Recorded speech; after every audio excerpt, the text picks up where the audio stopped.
Good day mga sir. So, isi-share ko lang sa video na to yung isang problema ng click. So, ito papakita ko sa inyo.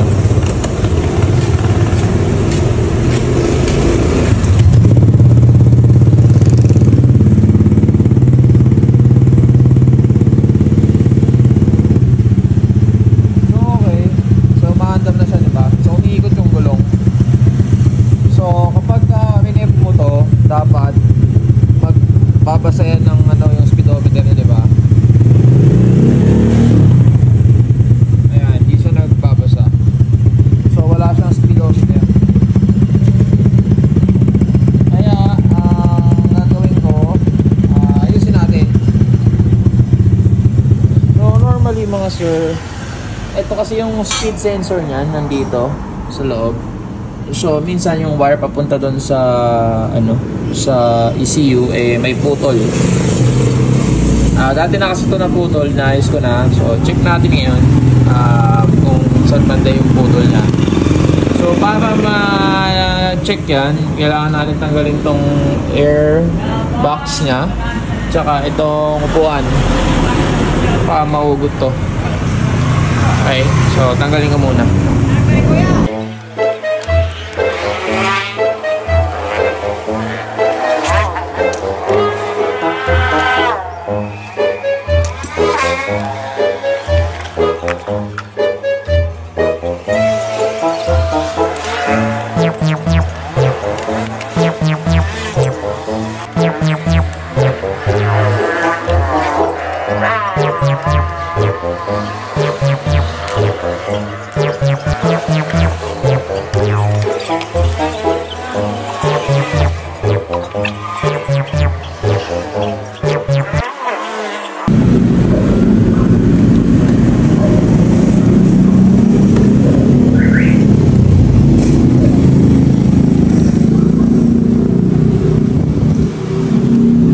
So ayan na guys,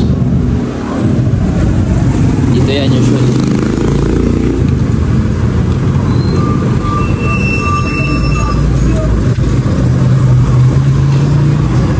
So hanapin ko muna. So ayan guys, nahuli ko na yung salarin. So ito nga yung sensor. Ayan. Tapos ito putol. Ayan, putol kasi yung isa, tatlo yan. So 1, 2, tapos yung putol. So putol siya kaya hindi nagbabasa. So since medyo kapos na siya, ayan. Tutungan ko na lang nito. Tapos babalutin natin ng maigi. Tapos testing natin kung gagana. Okay. So guys, chinek pa natin ng maigi. Dalawa pala yung putol. So ito yung isa. So ito yung isa. So yan. So dinugtong ko, chinek ko na yan. So gumagana na yung natin, yung speedo natin. Dalawa pala yung putol. Yan din yung dinugtong ko dati, nadurog na yung napulbos na yung wire. So mas sisecure natin siya this time. So ayun guys, na-connect na natin. Ayan.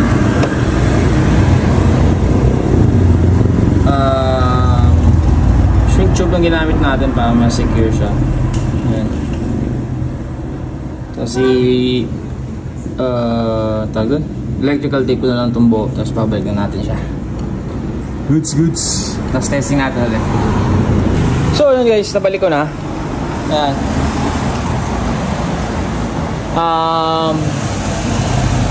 Gumagana na yung yung speedo. So testing natin na pagka actual na sinakyan yung motor kung gagana. Testing.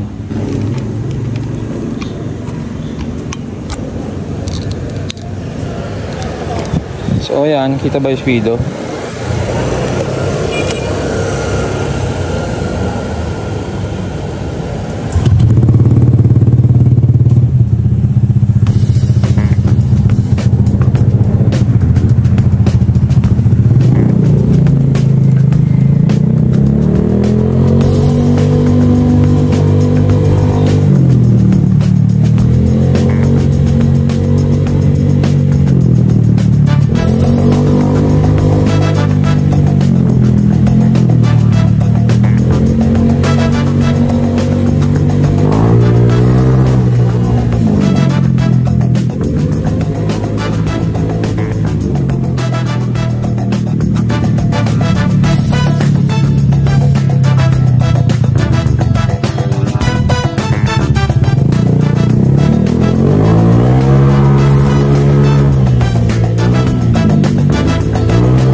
So yun guys, gumagana na.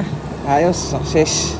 So pag ganun na hindi nag-reading yung speedo nyo, check nyo lang yung wiring doon. Kung hindi nyo kaya, dali nyo sa mekaniko nyo, or kung sa QC kayo, dali nyo dito sa shop. Yan. Thanks.